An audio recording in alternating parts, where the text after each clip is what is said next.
Hey everybody, and Tony here with a review of Gioacchino Rossini's La Pietra del Paragone, which I saw last night at the Adriatic Arena. The conductor was Daniele Rostioni, the production, sets, and costumes were done by Pierluigi Pizzi, and the lights were handled by Vincenzo Raponni. I have never heard about this particular opera before, as it also is one of Rossini's earlier operas. But from what I can tell, La Pietra del Paragone seems to have such a major cult following, mostly throughout a lot of the Italian opera houses and even in Europe in general. And from what I've heard last night through the music, I have to say that it is really lovely, and the biggest highlight for me is definitely Pacuvio's Mississippi aria, and even that of Count Asdrubale's really wonderful aria. So there was no shortage of really wonderful tunes which I heard last night, all thanks to the fine singers, which I'll gladly talk about much later in this review, and it was just a lot of fun all throughout. And there were also some really famous singers who also sang in this particular opera, including Fiorenza Cosotto, who also did the role of Contessa Clarice much earlier in her career. The basic plot to this opera goes like this. Contessa Clarice, who also misses her dear twin brother Lucindo so terribly, is madly in love with Count Asdrubale. However, Count Asdrubale is not really so sure if he wants to stay committed to just one woman. Meanwhile, in Clarice's little tale, there is a third wheel in the form of Don Giocondo, who is madly in love with Clarice.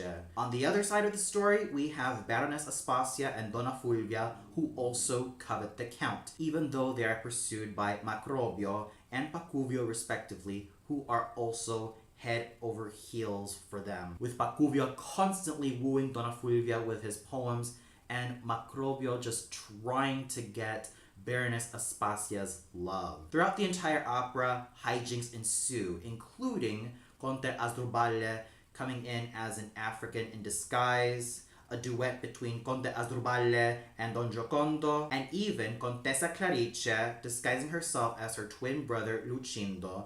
And the opera does end happily when she reveals herself to be none other than Clarice, and she was just Lucindo in disguise, and she and the Count managed to get together, and Fulvia and Pacuvio, well, they begrudgingly get back together again, along with Aspasia and Macrobio.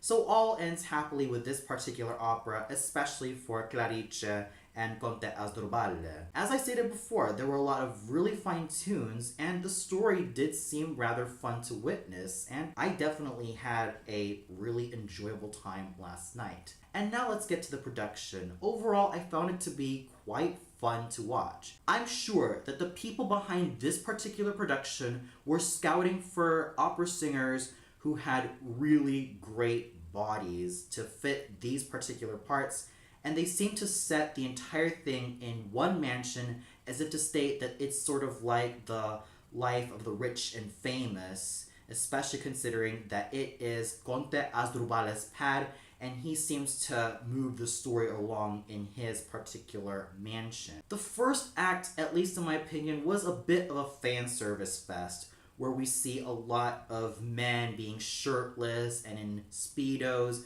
the women coming in bikinis and summer dresses, and we even get the pleasure of seeing Count Asdrubale's well-chiseled, muscular body, all thanks to Gianluca Margheri's really superb performance, which I will gladly talk about him later in this review. And what I seem to notice is that in the first act, it was basically kind of like a beefcake cheesecake fest. But in the second act, everyone is suited and booted, which I found quite interesting. So overall, the production was really fun from beginning to end. And what's also noticeable about this production is that they sort of move the action from the 18th century Italy all the way up to, I would say, the late 21st century. So that was kind of really interesting. And the whole package based on last night's production was really fun. And I can definitely tell that Pierluigi Pizzi had a lot of fun working with all the singers and all of the chorus members into making something that was really amusing to watch. And now we get to the singers. starting off with Gianluca Margheri, who sang the role of Count Asdrubale. What you really need in this particular role is not only a great amount of comic timing a la Dr. Bartolo and Don Magnifico, but also an alluring stage presence. You need to have that sort of vocal quality of a Don Giovanni, that seductive timbre of an Escamillo, and even that round, rich timbre of a Scarpia. You really need to have a versatile singing actor to do this role well, as he manages to really carry the show all throughout. And Gianluca Margheri certainly did that. He has such an amazing body on stage. He was muscular, he was tall, he was handsome. He was like a Bengal tiger prowling on the stage every time I witnessed him, and my heart practically bled for this particular singer. And when he was in his black Speedo singing his aria, I almost expected him to flex his biceps for the audience. That's how much I was quite allured by this particular bass baritone. And vocally speaking, he was really good. He certainly has a fine timbre, which sort of reminds me of Nikolai Gyarov's darker tones, but it has that really alluring and really enticing timbre, which makes you want to love him. And that's how I felt. It made me want to just love this particular singer, because not only did he have a strong and really wonderful physical stage presence, but he certainly has a fine future with a voice like that.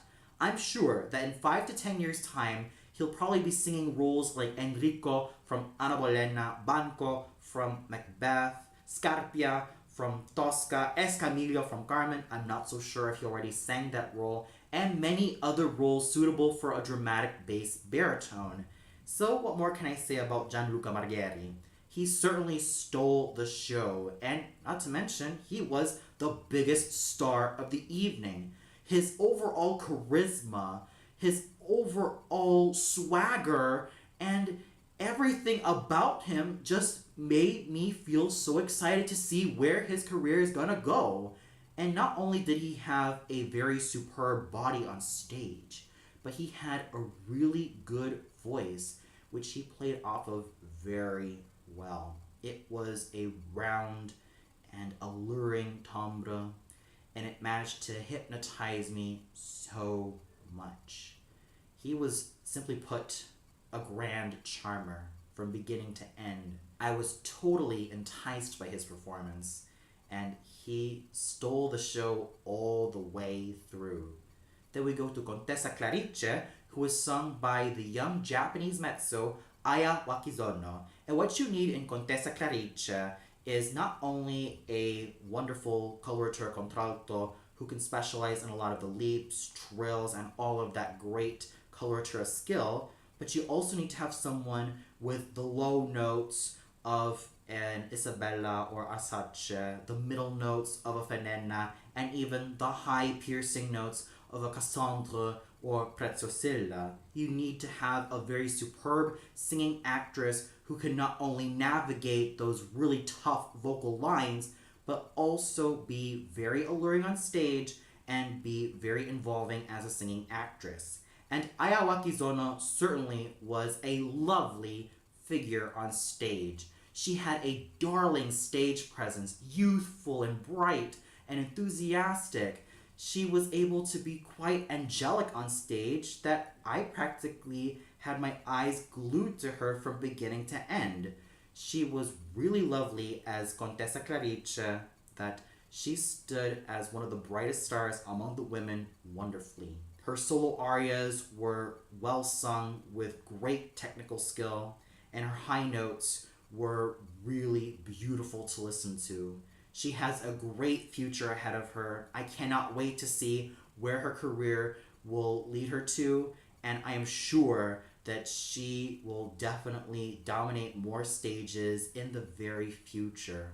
She has a very great voice with a brilliant technique, and she just has a lot of vocal beauty to work off of, which really defines this particular singer to the best of everything she had to do last night. Aurora Fagioli was absolutely stunning as Baroness Aspasia, complete with her catty cackles and that wonderfully sparky attitude. With Baroness Aspasia, you do need a great coloratura mezzo to sing this role well. A lot of mezzos who sang Baroness Aspasia also sang the likes of Rosina and Berta from Barbiere di Siviglia, Ragonde and Isolier from Le Contori, Isabella from Italiana and Algeri, Zaida from Il Turco in Italia, and a lot of other great roles for a lyric mezzo. She not only has to have a very fine timbre, but also a lot of great comic timing and an equally great stage presence. And Aurora Fagioli certainly was a fine singing actress all the way through. I really love how she was able to bring this particular role to life. She made her feisty, she made her quite catty, and she was just a lot of fun to watch. She was able to sing her role so well that I was practically involved in her performance. She was just so much fun to watch from beginning to end. I could not help but laugh along with her. She was really a fine comic actress all the way through, helped with her fine lyric mezzo voice. Even though it can be vibrato-y in some moments, I still have to say it's a fine instrument, and I'm sure that she has a lot of time to develop, and she definitely has a very good sounding voice. She managed to bring in a lot of life to Aspasia, and she just did a very fine job, making her a very fine comic actress all the way through. Marina Monceau was quite fun as Donna Fulvia. And with Donna Fulvia, it's not necessarily a high singing part like Lacme or Olympia, Zerbinetta, Ophelia from Hamlet, Philine from Mignon, Rosina from The Barber of Seville in the soprano key, or even that of Lucia Ashton, Marie from La Fille du Régiment, or even Matilda de Chabran. But she does need the lyricism of a Gilda, a Manon, a Juliette, a Pamina, a Zdenka, a Susanna, Anaminta, a Madame Zilberklang, and even a Louise from Charpentier's Louise, and a Melisande, while also having that perky, pert nature of a Blonde from Die Entführung aus dem Serail, an Oscar from Un Ballo in Mascara, and an Urbain from Les Huguenots. Any singer who sings Donna Fulvia needs to combine fine coloratura singing with a lot of lyricism and, of course, great comic timing. And with Marina Monceau, she certainly has a great stage presence, complete with a lot of elegance and a lot of charm. And she's also quite the young talent. She's only in her early 20s, but I could definitely see a major future with her. She not only has a great technique with her voice, with that light lyric soprano voice that is so clear and so lovely, but she has a really pretty stage presence. She's able to be so vivacious on stage that it's almost quite infectious. She managed to have a lot of fun singing the role of Donna Fulvia, and I can definitely tell that there is a beautiful future with Marina Monceau singing all of these wonderful bel canto roles. Paolo Bordogna was an absolute riot as Pacuvio, and what you need in Pacuvio is a great sounding comic baritone who can manage to sing all of these really wonderful lines well. What you need is the fullness of an Enrico from Lucia della Marmor, and even that of Albercore from L'Elisir d'Amore, and combine that with a great comic timing of Figaro from Il Barbiere di Siviglia, and even that of Figaro from Le Nozze di Figaro. And Paolo Bordogna certainly did his role magnificently. He was able to make Pacuvio so lively, so energetic, and I can definitely tell that this gentleman had a lot of fun singing this particular role and even embodying this role in its entirety. He has a magnificent voice, and what I can tell from Signora Bordogna is that he seems to specialize in all of these comic baritone roles. And he certainly had the great voice for it, which is so full, rich, and simply put, wonderful. And he had great comic timing without being too forced. He was, in essence, a great singing actor from beginning to end, with an attractive stage presence, great comic timing, and of course, that round and rich baritone voice with such superb diction and great phrasing. I was also enamored by his performance as well. Then we also have Davide Luciano, who sang Macrobio. And what you need in this particular role is the lyricism of a Chornal and even that of a Count Almaviva from Le Nozze di Figaro, and of course the comic timing of a Masetto from Don Giovanni. And his voice needs to sound superb all the way through. And of course, with Davide Luciano, his voice was superb. It had great phrasing and great diction, and he had great comic timing, all helped with his tall, handsome, and wonderful stage presence. He certainly knew how to embody this role with a great amount of nobility, and he was just beautiful on stage. William Corot was, just simply put, fabulous as Fabrizio the servant. And with Fabrizio, even though this role is quite small, he still has to move the story along and also has to have all the great comic timing of a Masetto and a fine voice much like an Antonio, or even that of a Rochefort from Anna Bolena. And with William Corot, he certainly had all that. He was in absolutely great form from beginning to end, and he managed to make the best out of this superb character part. Maxim Mironov was absolutely gorgeous as Don Giocondo, and what you need in Don Giocondo is a light lyric tenor who can sing all of these high notes beautifully. This role is not as meaty as Edgardo from Lucia de Lammermoor, or the Duke from Rigoletto, or even that of Ricardo or Gustavo from Un ballo in maschera, but he certainly calls for a light lyric tenor who has the youthfulness of a Romeo, the high singing of a Tonio from La Fille de Regiment, that great nobility of a Tamino from the Zauberflöte, and even Almaviva's from Il Barbiere di Sicilia's really great coloratura skill. He needs all of those facets to make this particular character come alive. And with Maxim Mironov, he certainly did that. I first heard about this tenor about a year ago when I heard him on YouTube singing the role of Percy from Anna Bolena in the key written for Giovanni Battista Rubini, the higher key in which it's rarely performed these days. And I thought that he had a really beautiful voice, and his beautiful voice certainly holds up live.